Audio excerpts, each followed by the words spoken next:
The dimmest suns may host the brightest chances for life. Picture a red dwarf swollen in the sky like a banked coal, its surface a slow boil of dark cells and pale rims. Two far companions hang like steady lanterns, each about as bright as our full moon, while the closest sun barely glows to human eyes. The ground is darker than an Earth noon, yet the air holds a steady warmth that refuses to leave. We are trained to chase brightness. What if the better trail is heat we barely see? Here is the first paradox. A planet can receive less visible light than Earth and still balance its books of energy if its star pours most power into the infrared. The day can look dull copper and still push winds, rivers, and clouds. The sun can be small and cool, yet the climate can be busy. We think dim means dead. The spectrum argues otherwise. Stand on such a world and your body becomes the instrument. Your weight ticks upward as if the stone beneath you were iron-rich. Stairs take shorter steps. Breathing feels easier at rest, yet thicker in a run, because the air presses with extra patience. Noon never ignites a blue blaze. It settles into a tarnished glow, like a kiln seen through smoked glass. Shadows have soft edges. Snow, if it falls, shines gray with a faint red stain. Astronomers discover that small stars like this often host families of close-packed planets. Orbits are tight. Years take weeks. Tides can lock worlds so that the same face always looks toward the star. That sounds like a sentence. One side in endless day, the other in endless night. Yet air and ocean do not honor that simple drawing. They move. They ferry warmth from day to night and return cold in turn.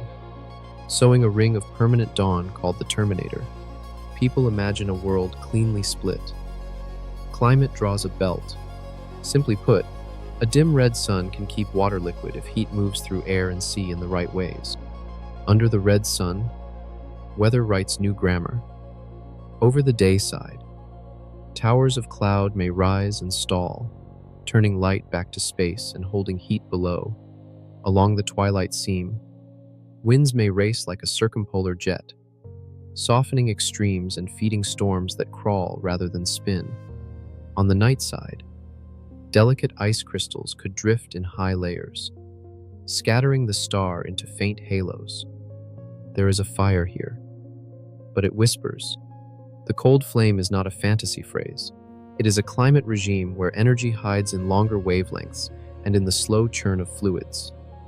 A world like this reshapes the human scale. Streets are built closer, not because land is scarce, but because climbing a hill costs more in heavy gravity. Greenhouses learn a new palette. Leaves prefer pigments that harvest infrared. A farmer watches skies not only for rain, but for star weather. Crop calendars include quiet weeks after flares, when charged particles wash the upper air and make chemistry more brittle. A sailor watches not only tides, but the breathing of the sun, because aurora can kiss the dayside and tickle compasses into error. We resist the idea that safety might sit away from the inner favorite. The planet with the most energy is not always the friendliest. A step outward can be calmer. Flares bite less often. A thicker sky can hold heat and block radiation. Oceans can stay open if clouds organize into bright shields where day is strongest. The prize may be a sibling that receives less light but keeps time more steadily. Because life values regularity as much as fuel. The best kitchen is not the hottest burner. It is the most even flame. Look again at the lantern in the sky. It is small, but it has moods. Dark star spots can blanket swaths of the surface for weeks, shaving power from the day just when photosynthesis needs it. Then the star flares and the power swings the other way. On Earth, we plan vacations around rain. Here, you might plan harvest around radiation. That sounds harsh. It is also negotiable. Magnetospheres can blunt charged storms. Thick air can absorb some harm. Caves and seas provide refuge and continuity. The story is not comfort against hazard. It is balance against lurch. A compact system offers not one hope but several at once. 5 or 6 rocky worlds may sit inside a narrow band where starlight is neither too thin nor too fierce. Each drinks from the same furnace and yet wears a different coat. One stands too close and bakes. One a step back simmers. One farther still wraps itself in sky and stays mild. The shift for us is practical. Do we spend years chasing a single Earth-like case, or do we stage missions that test families of planets around one faint hearth? We also need to retrain our senses. Vision is a guide, not a judge. A copper day can be enough. Color is not the same as energy. Heat hides in the red and beyond. A city planner on such a world would not think in sunrise and sunset, but in wind and cloud. Streets might follow the prevailing flow along the twilight ring, not along rivers cut by rain alone. Homes would need shutters for light and shields for particles. Schools would teach the star as a living clock that breathes in and out. Tools must change with the target. Spectra shift, so sensors that taste infrared become our eyes. We test air for pressure, for greenhouse strength, for escape to space. We compare winds that carry day into night. We measure how fast heat diffuses across rock and sea. We watch the star for cycles and for spikes. We rank worlds not by beauty, but by the smoothness of their time. Because evolution needs stretches of calm to build structure from chance. The open loop is this. If even one nearby faint star carries several credible addresses for biology in the same ring of habitability, then our search map should switch from pins to clusters. We should measure neighborhoods, not just street corners. We should ask questions that play out across siblings, not just within one set of clouds. Which world keeps a more even calendar? Which loses air more slowly? Which holds a sea under a sky that behaves? This is not an apology for dim stars. It is an argument for patience and for breadth. Habitability is not a trophy for brightness. It is a negotiation among heat, time, shielding, and chemistry. The friendliest light may be the one we barely see. The richest garden may grow under a sky that glows like late afternoon, forever. If this evidence first opening helped, like and subscribe to the Quiet Universe channel. We start by mapping a compact Eden around a cold sun, where a family of close worlds share one quiet fire. From a distance, the system looks ordinary, just another faint dot trembling in a telescope image. Yet as the spectrum stretches on a screen, the signature of the star tells a stranger story. It is not yellow like our sun, but red. Its light sliding toward longer, gentler wavelengths. The surface burns at half the temperature of our familiar daylight, and yet the numbers whisper promise. Gravity gathers several small planets close to that dim ember, and the spacing between them is tighter than any human orbit could imagine. A family of rocky worlds dancing inside a distance that would fit within the orbit of Mercury. The heat is not fierce, but the proximity is intimate. To understand such a place, imagine a hearth that burns cooler but with a wide reach. Instead of one planet basking in broad daylight, several take turns catching the warmth. Each year passes in weeks. Seasons are compressed, not by climate, but by orbital rhythm. These worlds move so close that one planet's sunrise may coincide with another's midnight. Astronomers call them a compact system, but the word compact hides wonder. It means that nature, usually stingy with real estate, has built an apartment block of planets. In these systems, a telescope does not chase one target at a time. It listens for multiple dips in starlight as the planets pass in front, like a set of clock gears clicking in sequence. The brightness falls, rises, then falls again, and every pulse of shadow is another world. The cadence is musical. Observatories on Earth and in orbit catch these dim notes and translate them into orbits, sizes, and densities. From that rhythm, scientists map the invisible 6 or 7 siblings circling a red sun so faint that, seen from nearby space, it would cast only a copper glow.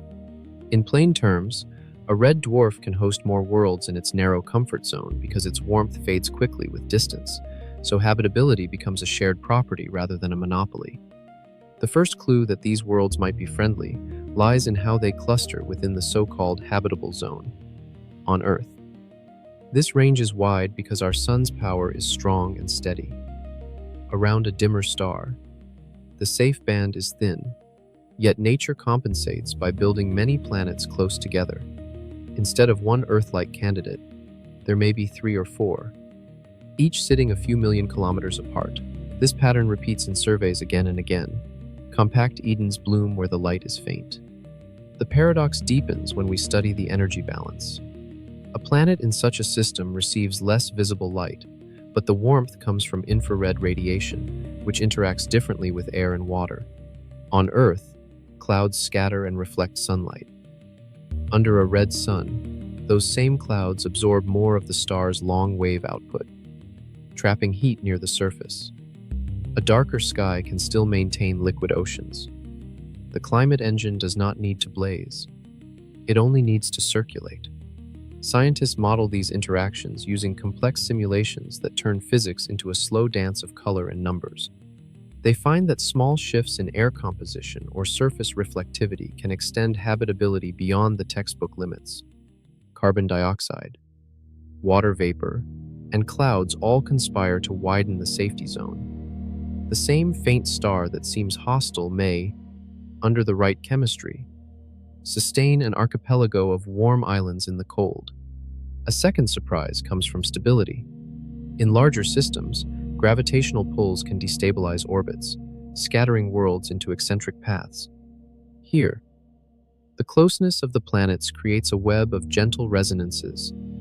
Each world tugs the next in predictable rhythm, maintaining harmony. Instead of chaos, there is choreography. That resonance may last billions of years, giving life the one gift it truly needs: time. Think of it like this: a row of pearls strung tight around a glowing coal, each reflecting a slightly different shade of red. Standing on one of these worlds would test intuition. The sun, low and dull orange, would climb slowly and never reach the zenith. Days stretch into loops of half-light. Temperatures remain steady, cushioned by an atmosphere dense enough to carry warmth. Nights, if they exist at all, would be brief and dusky, rather than dark. 2 neighboring planets might appear as bright disks, not points. Hanging unmoving near the horizon, the sky would be thick with copper haze, scattering light in soft halos instead of sharp shadows. Why it matters is simple. If even one of these compact systems proves stable and warm, it multiplies the number of possible homes for life by an order of magnitude.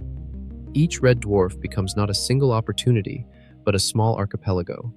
Humanity's search grid changes from dots to clusters. For the first time, we may have the cosmic equivalent of neighborhoods instead of lonely houses in space. Yet the challenge remains. Such stars are restless. Their surfaces bubble with magnetic storms. Flares can erupt, throwing blasts of particles that would sterilize the surface if not for shielding air or magnetic fields. The same compactness that allows many worlds also exposes them to danger, for they orbit close to the furnace. Some may lose their air entirely. Others may evolve thick, protective skies, trading open blue for survival. The balance between peril and protection defines which of these Edens can last. At the edge of this balance, a clue emerges. Worlds that sit just outside the tightest orbits may avoid the worst flares while still receiving enough warmth. Their days may last forever. Their climates may be mild, and their seas could remain open beneath a sky the color of autumn. They are not twins of Earth, but cousins, adapted to a slower clock and a dimmer lamp. Why it matters is that these cousins challenge our bias. We have spent decades searching for blue light reflections like our oceans, yet the cosmos seems to favor red. There are hundreds of billions of these small stars in the galaxy. If each hosts several rocky companions, the arithmetic of potential life explodes. The universe might not be sparse, but overgrown, each faint ember nurturing a miniature system of chances. The human response to that possibility is more than scientific. It touches the way we imagine isolation. We once feared that dim meant dead, but perhaps dim means populous, subtle, and sustainable. A civilization on such a world would not see a blazing sun. It would grow under steady copper warmth. Its culture built around patience, not intensity. Its nights would be soft and brief. Its myths would speak of balance, not conquest. We may already have detected signals from these places, small periodic shifts in starlight that hint at motion. Each discovery rewrites the odds. Once we believed there were few worlds like ours. Now we know there are many. Some clustered so tightly that telescopes cannot tell where one shadow ends and another begins. The data suggests the cosmos is generous in small packages. If this is true, then our exploration strategy must evolve. Future missions will not aim at one target per launch, but at entire systems, testing several atmospheres in one campaign. The challenge becomes comparison rather than detection. We must learn which worlds breathe, which trap heat, which lose it, and which hold it steady.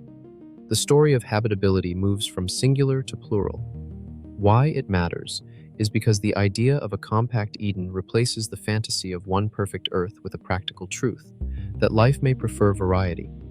Systems like these offer laboratories for evolution, multiple experiments running side by side under similar conditions. When we find them, we are not just finding planets, we are finding context. As we look closer, the numbers may tell an even subtler tale.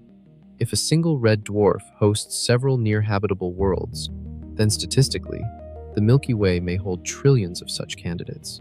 That means we are not rare observers standing outside a unique cradle, but participants in a pattern repeated across the sky. The telescope's view fades, but the image remains. A dim star, a tight circle of worlds, and a promise that warmth need not blaze to sustain life. The light is soft, the pace is slow, but the invitation is clear. We move next to the planet's surface, where endless daylight and shadowless air shape a new definition of home. The second world in this compact family is locked, one face forever turned toward its parent star. On one half of the planet, the red sun never sets. On the other, it never rises. To human eyes, this seems catastrophic, a recipe for boiling deserts and frozen continents.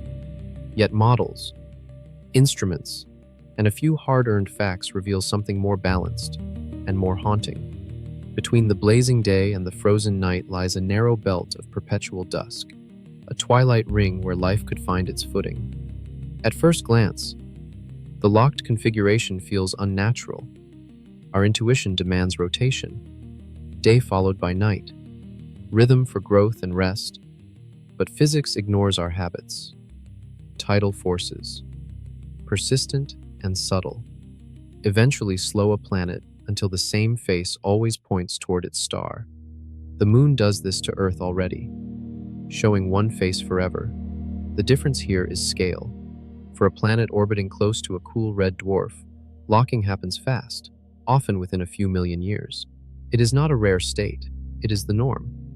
The daylight hemisphere of such a planet bakes under continuous radiation, yet not all of that light becomes heat. Much of the energy seeps into clouds and air currents that shuttle warmth across the boundary. The dark hemisphere, though deprived of direct light, receives a share of this energy through atmospheric flow and ocean tides.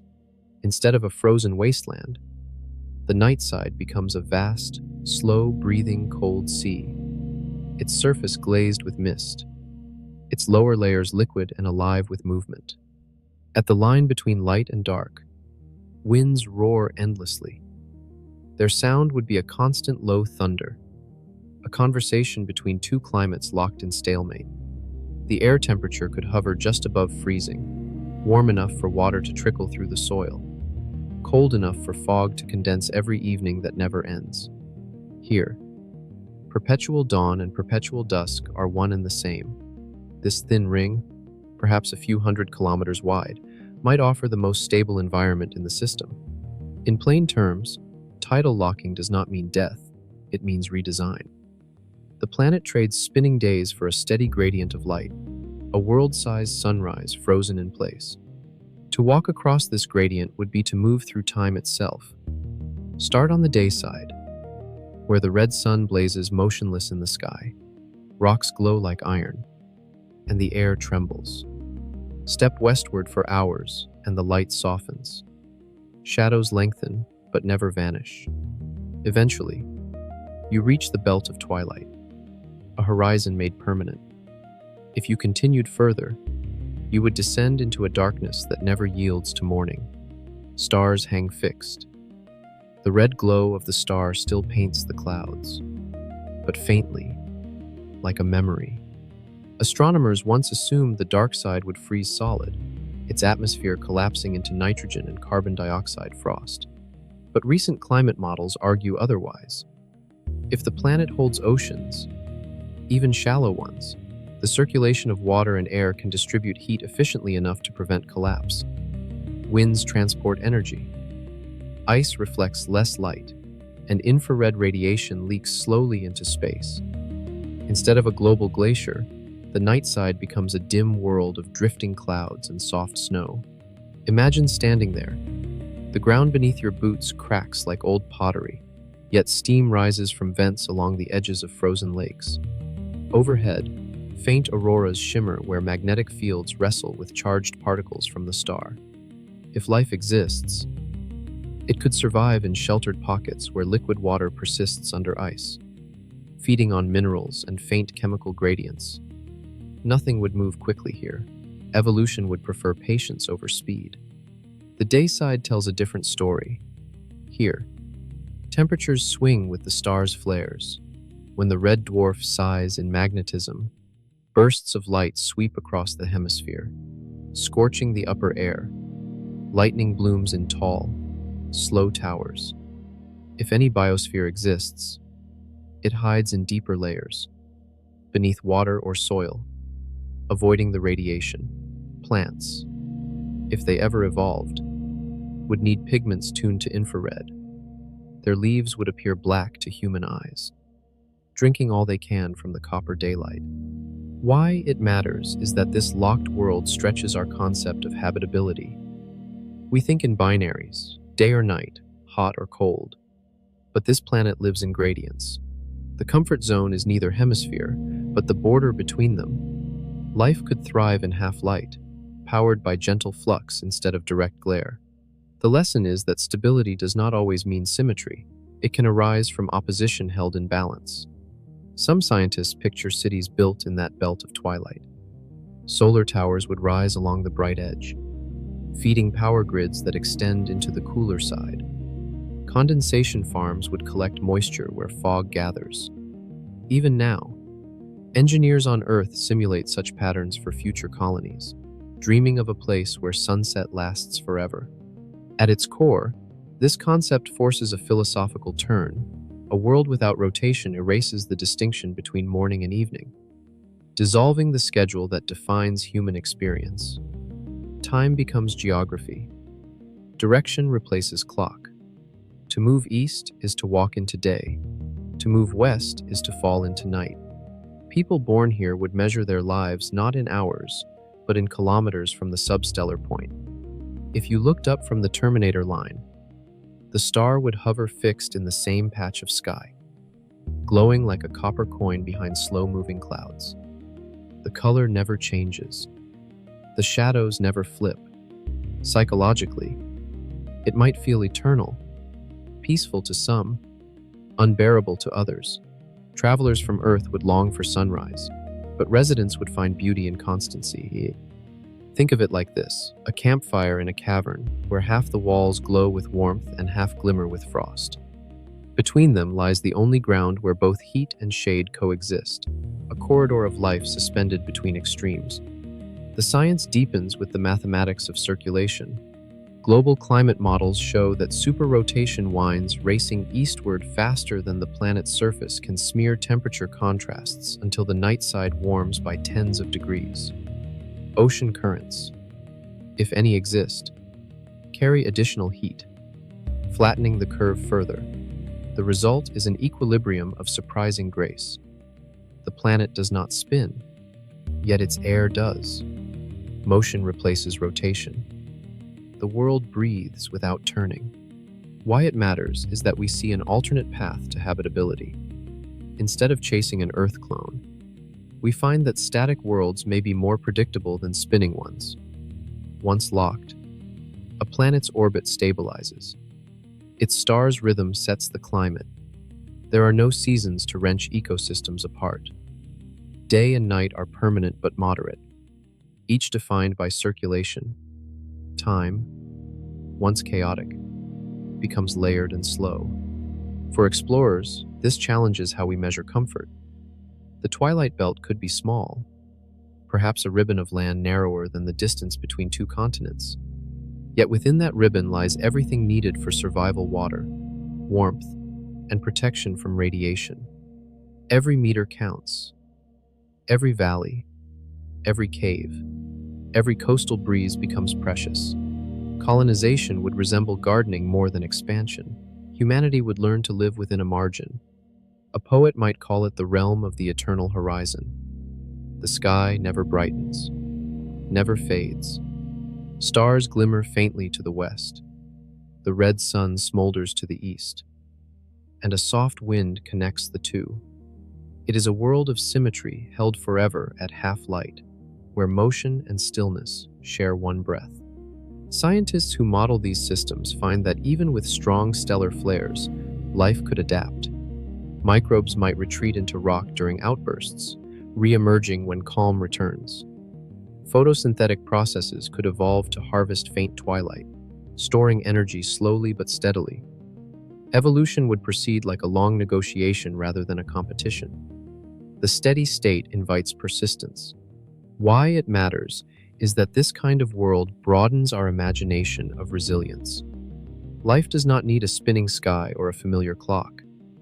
It needs gradients, cycles of exchange, and a refuge from chaos. The planet offers all three in one geography. There are, of course, dangers we cannot ignore. Magnetic fields might weaken over time, letting stellar winds strip the atmosphere. Volcanic outgassing must replenish what is lost. If the balance breaks, air thins, oceans freeze, and the twilight shrinks. The story then becomes one of loss, not potential. But until that happens, this planet stands as proof that stillness can sustain motion, that permanence can shelter change. Standing on the edge of that endless day, an observer might feel suspended between two eternities. To the east, the world glows with relentless fire. To the west, stars shimmer in unbroken night.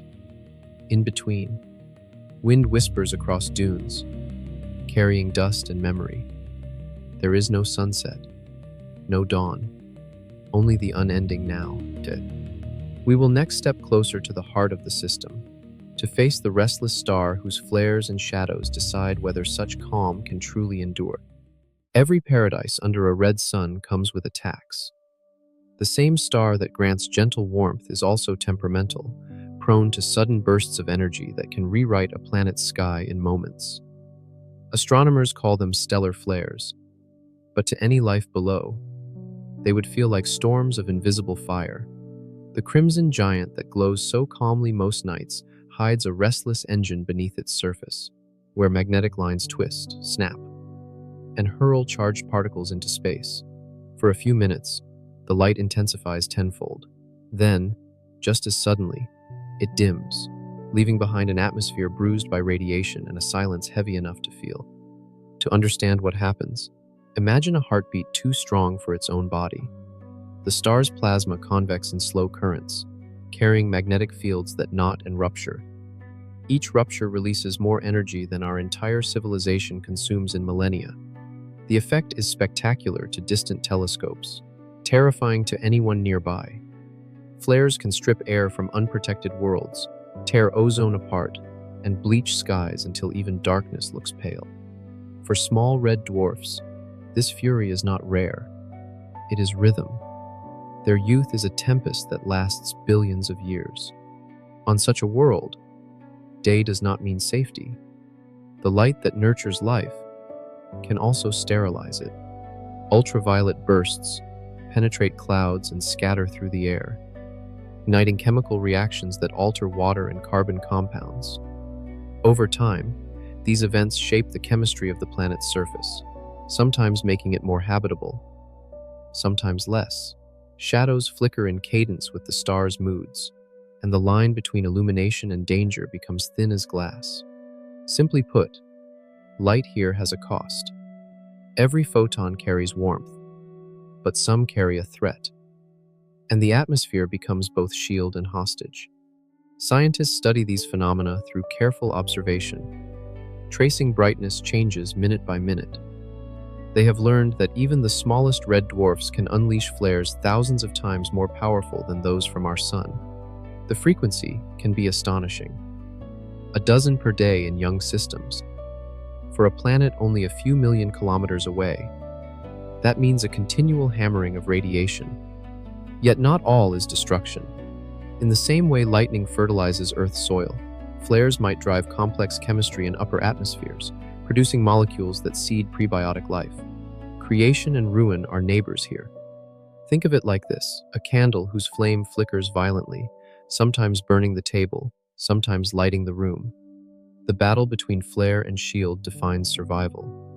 Planets with strong magnetic fields can deflect much of the charged wind, forcing it into polar regions where it paints auroras that never end. The spectacle would be constant, ghostly curtains of green and crimson rippling even across the dayside. But to keep such protection, the planet must sustain a molten core and a dynamo of circulating metal. Many small worlds cool too quickly. Their magnetic armor fades, and the solar wind starts eroding the air molecule by molecule. Over hundreds of millions of years, oceans shrink, and the twilight belts vanish beneath vacuum and ice. In plain terms, a magnetic field is not a luxury here, it is life's gatekeeper. Why it matters is that the delicate interplay of magnetism, atmosphere, and star behavior defines how long a world can remain friendly. Our own planet's field shields us from deadly particles daily, but on a red dwarf world, the demand is greater. If the dynamo dies, the surface becomes uninhabitable, forcing any survivors to retreat underground or beneath oceans. Imagine standing on a plateau when the sky begins to pulse.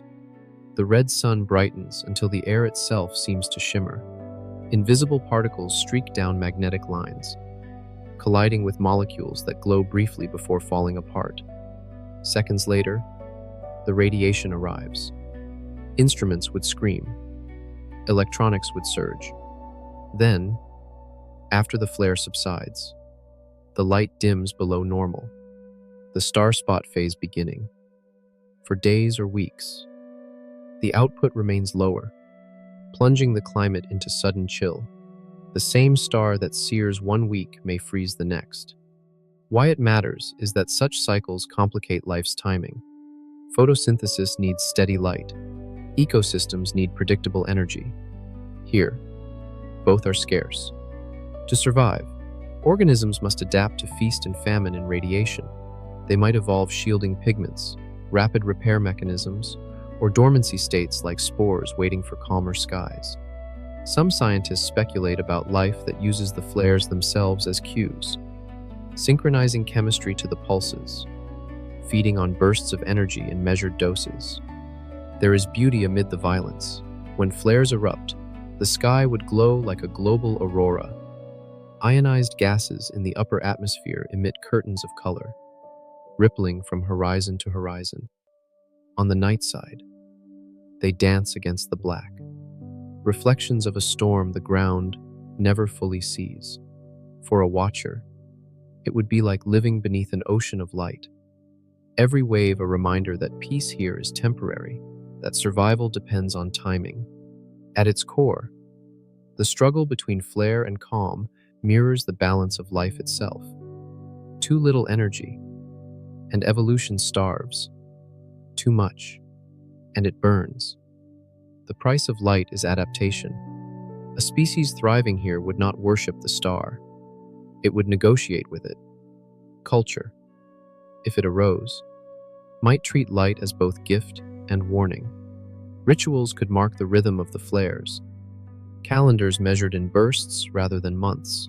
Architecture would grow inward, cities built in caverns that glow by filtered radiance.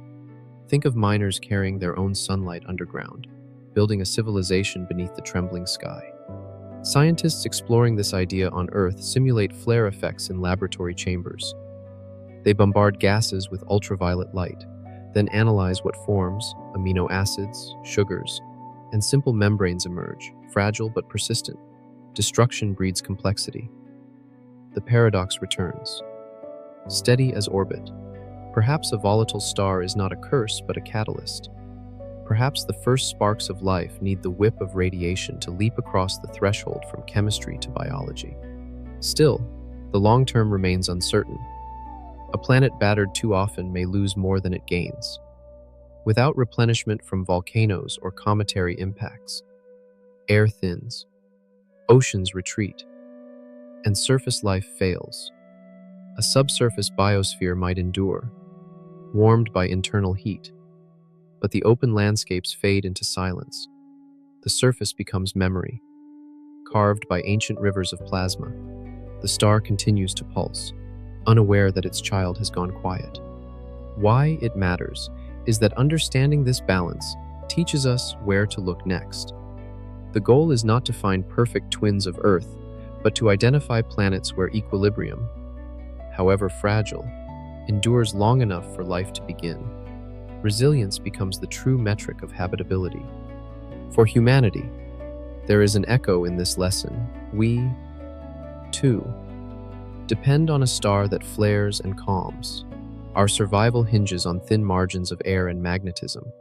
The more we study these alien worlds, the more we recognize our own fragility dressed as normalcy. Every dawn is a negotiation we rarely notice. As telescopes capture more data from red dwarfs, patterns emerge. Some stars flare less as they age, calming into steady adulthood. Their planets, once scarred, may heal. Atmospheres regenerate. Oceans return through outgassing, and balance reasserts itself. Time, as always, is the ultimate healer. Perhaps civilizations could wait out their suns, building shelters until the violence wanes. Patience, not technology, becomes the key. The spectacle of flares and shadows, the alternating brightness and dimness, becomes a metaphor for growth under strain. In this cosmic laboratory, nature shows us that energy and danger are twins, inseparable. To endure the price of light, one must learn moderation and timing. Too much faith in brightness blinds. Too much fear of darkness stalls progress. The lesson repeats across galaxies. Standing beneath the trembling red sky, you would feel that rhythm in your bones. Every pulse of the star would sound like a heartbeat through the ground. You would sense that the boundary between destruction and creation is thinner than air, that life survives not by strength but by rhythm. The planet breathes with its sun, flinches at each flare, then settles back into shadow, waiting for the next surge. We will next explore how many such worlds orbit this one faint sun, and how their collective patterns reveal a new map of habitability in the galaxy. The telescope's field widens, and the red sun reveals not one companion but several. Each planet is a faint echo in light curves, a pulse in the starlight that repeats like the rhythm of a distant drum. The pattern is intricate, yet precise, transit after transit. The star dims by tiny, consistent amounts. Every dip is another world. The discovery shifts the conversation from singular to plural, from miracle to pattern. If one small star can host half a dozen rocky planets within the same gentle range of warmth, what does that say about the universe at large? This is the architecture of multiplicity. The planets are arranged like beads on a string, their orbits spaced evenly, their gravity locked in careful conversation. When one world completes 3 laps, the next finishes 2, and the next one follows in sync.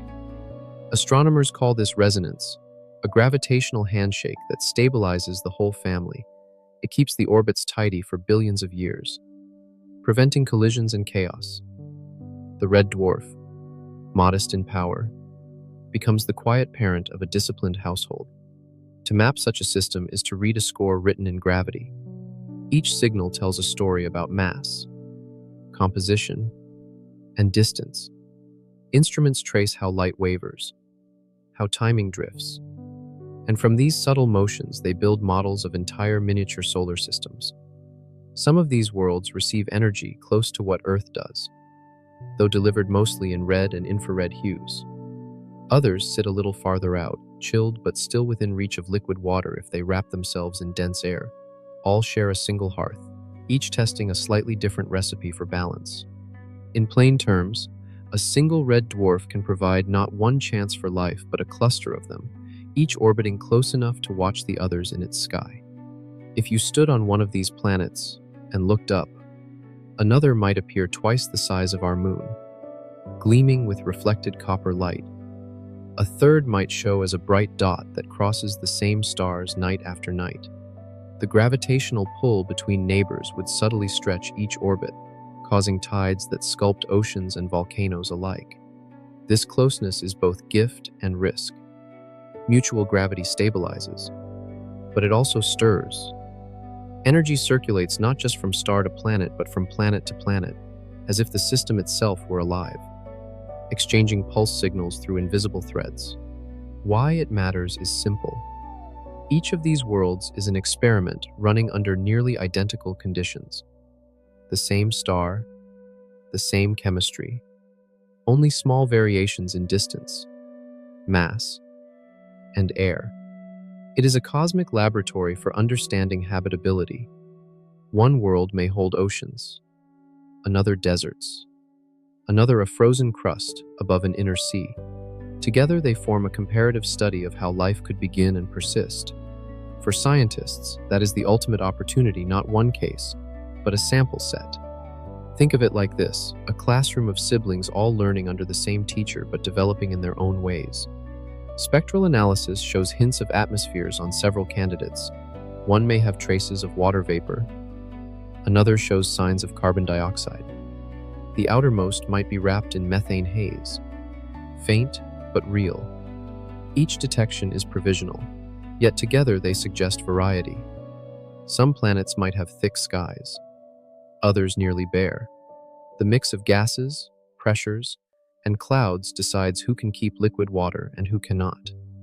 It is as if the star, with limited power, has given each child a different coat against the cold. The inner worlds orbit quickly, completing a year in just a few days. From the outer siblings, they appear to race around the sun in a blur. The outer planets take weeks, even months, but they receive steadier energy. Over time, they may prove more hospitable, their climates more forgiving. The contrast between inner and outer defines a new principle. Habitability is not a point, but a gradient, a band of shifting potential where multiple worlds can coexist in relative comfort. At its core, this idea expands the notion of a habitable zone from a line into a field. The statistics behind this revelation are staggering. Red dwarfs make up nearly 3/4 of all stars in the galaxy. If even 1 in 5 of them hosts a family of rocky worlds, then our neighborhood may contain billions of potential homes. The universe, once imagined as mostly empty, now resembles a crowded district filled with dim lanterns, each sheltering several quiet rooms. Why it matters is that this realization transforms the way humanity will explore. Instead of sending missions to chase isolated targets, we can design instruments to study systems in bulk, comparing atmospheres, climates, and magnetic signatures across multiple worlds at once. Efficiency replaces rarity. Discovery becomes pattern recognition rather than chance. From a human perspective, there is something humbling in this abundance. For centuries, we believed our solar system was a special arrangement, a carefully tuned balance of distance and light. Now we see that nature builds similar patterns everywhere, often more compact, often more efficient. Our system may be the outlier, too wide and too bright. The most common home in the cosmos might not be a twin of Earth, but a cluster of small worlds circling a red ember. their skies painted in perpetual dusk. The light from these systems travels for dozens of years before touching our detectors, and yet each photon carries the memory of stability. We read those faint pulses as invitations, signs that the conditions for life are not rare flukes, but default outcomes. When one star can support several potentially habitable worlds, hope ceases to be singular. Still, the pattern raises new questions. If these planets are so numerous, why do we not yet hear from anyone who lives there? Distance and dimness may hide them. Or perhaps civilizations that arise under copper light evolve slowly, cautious of their volatile suns. Communication might be sporadic, timed to periods of stellar calm, or they may prefer silence, aware that to shine too brightly is to draw the attention of storms. The metaphor of many candidates. One star becomes a moral mirror. Diversity within unity, risk within safety, difference within shared origin. It speaks to the human condition as much as to astrophysics. Each planet must find its own equilibrium, yet all depend on the same fragile flame. The lesson repeats across scale systems thrive when components support rather than compete. Why it matters is that in this cosmic microcosm, we glimpse a principle of sustainability. The star's limited output forces efficiency. Worlds share heat through atmosphere and reflection, trading surplus and deficit in invisible commerce. Life here, if it exists, would grow under the discipline of scarcity, not the waste of excess. It would evolve to use every photon, every molecule, with precision. If we ever reach such a system, exploration will not be a matter of visiting one planet but a pilgrimage across siblings. Each step outward will reveal new shades of habitability, new compromises between light and dark, warmth and cold, safety and exposure. The journey would teach us more about balance than conquest. To put it another way, when one faint star offers many homes, it suggests that the cosmos values resilience over spectacle. In the end, the image that lingers is of a dim ember surrounded by silent travelers, each world reflecting the other's light in long, patient orbits. There is no single Earth here, no chosen world, only a collective experiment in endurance. Together they prove that life may not be rare, only quiet. If this vision of abundance stirred curiosity, like and subscribe to the Quiet Universe channel. We now leave the family of worlds and turn toward the broader reflection, where humanity's understanding of light and time folds back on itself. In the glow of the red dwarf, something shifts in how we see ourselves. For centuries, we imagined the universe as a stage lit by a single spotlight, each planet a performer waiting for the cue of light. Now we understand the stage is dimmer, vaster, and more crowded. The actors are quiet, the light faint, but the play endures. We learn that brilliance is not the same as life, and that survival often prefers the shadows. Our telescopes teach humility. The smallest star, the faintest pulse, can host a greater family of worlds than our sun ever could. The cosmos favors what we overlooked: the subtle, the cool, the enduring. A red star burns slower, lives longer, and holds its children close. Where we once saw poverty of light, we now see wealth of time. At its core, the discovery forces us to reconsider the meaning of warmth. We are creatures raised under a bright sky, bound to the rhythm of day and night. To us, sunlight is truth itself, but the red worlds remind us that life does not need the same kind of brightness, only consistency. The most hospitable energy may be invisible, steady, and patient. It may come not as a shout, but as a whisper that lasts for billions of years. Think of it like this: a hearth in a silent room, its flame barely visible, its warmth filling the air. You do not stare at it for light. You sit near it for comfort. Why it matters is that our imagination grows more inclusive. Every time we expand the boundaries of habitability, we also expand the boundaries of empathy. The lesson applies both to stars and to societies. Diversity is not an anomaly. It is the natural state of endurance. Life, whether microbial or human, thrives in gradients, not absolutes.